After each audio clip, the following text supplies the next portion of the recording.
Do it again. Also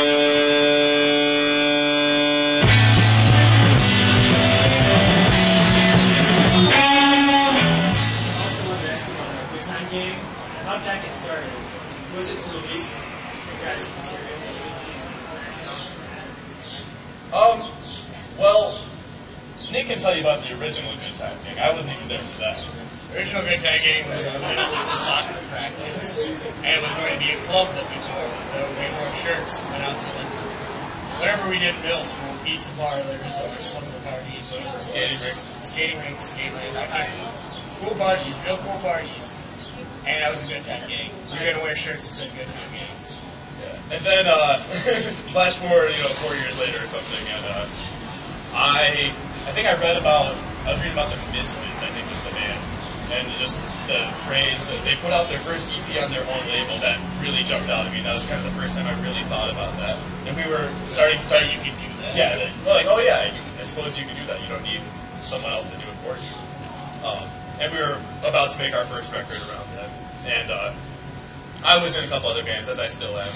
We all dabble collaboratively with other people. So it was originally this thing, like, we could just put all of the bands that we're all involved with, and we could just put this logo on it, and, so that's sort of this solidarity thing, and showing people that we do stuff. And then it sort of took on a life of its own, and there's people all over the place that are a part of it now. And I like that. Do you have any philosophies about signing other bands besides your own projects? Basically, it's just if we think it's good, Also, if they show that they really care about it. Yeah. If they're good and they have passion. Yeah, they're willing. And if they're actually interested in other music besides their own. If they're interested in community, I guess. It's community-minded bands that are making music with integrity. That's all I can do. It's not really a genre. Yeah, it's definitely not a genre thing at all. Even though it's kind of just out of the sheer, the bands that we perceive to be around us, the bands that we play with, are kind of all in this sort of, noisy, poppy, sort of, post-fun, It's all post-fun. So that's kind of sort of what it turns into. But there's folk and metal and everything in between. Just art rock. I wanted to ask you about the community aspects of that relationship with your Mohawk. Yeah. What's the cost of it? You're going to get creamed in this year's softball game. Yeah. Every year, Bermuda Mohawk and Good Time Gang face each other in softball. They're looking the weakest this year they've ever looked. Yeah. Meanwhile, we've been growing exponentially as a team. We're very close. I mean, it's They're very all good friends. Yeah. It's very much a symbiotic thing. There's. They needed to put on a show the other day. One of Cal Sauter, DMV, he put on a show called Tommy at our house. Yeah. And if we need help promoting a show or looking at a good fit for a band, Yeah, we always talk to Scotty. Yeah, always looking for each other. And I've recorded pretty much any time, because I do recording at the GGG house.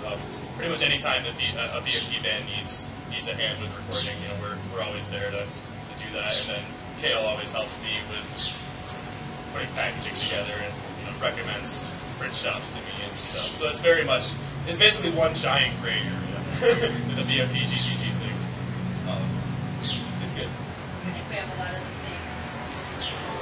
Yeah. we put the VMP logo on your records. Yeah. And it's pretty friendly. I want to ask about GTG House. You guys can show us there. Yeah, sometimes.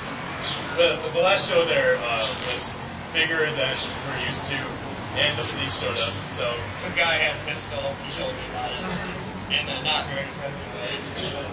A pistol, right? Pistol.